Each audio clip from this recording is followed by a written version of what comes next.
Hello mga katiya at ayan, dahil 3 araw nga ho tayo na walang pasok nung nakaraan, kaya pumasyal ho ako sa may Taichung City at may pupuntahan ho ako na kaibigan. At ayan nga ho, nandito na kami ni Tio J sa may train station ng Taichung.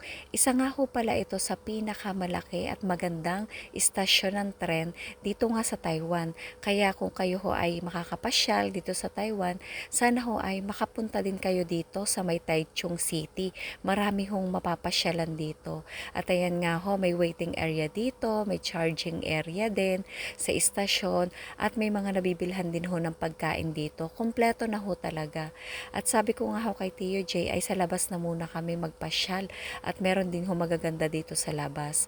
Kaya ayan, dito ho kami lalabas sa may exit 5 and 6 na daan. Ayan. At paglabas ho namin, o kita nyo, natuwa ho ako diyan.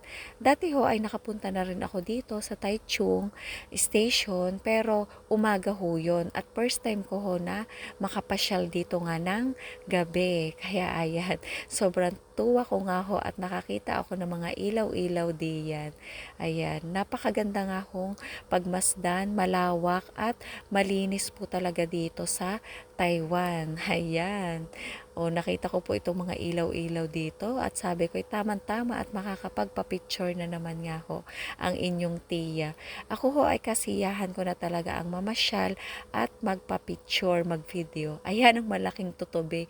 Yan po ang pinaka pagkikilanlan dito sa Taichung train station. At ayan na nga ho yung kabuuan niya. At dito ho ay may malapit na mall, ang Taroko Mall. Katapatan lang ho ng istasyon. At kami muna ho ay mapunta doon para nga kumain. Salamat po sa panonood.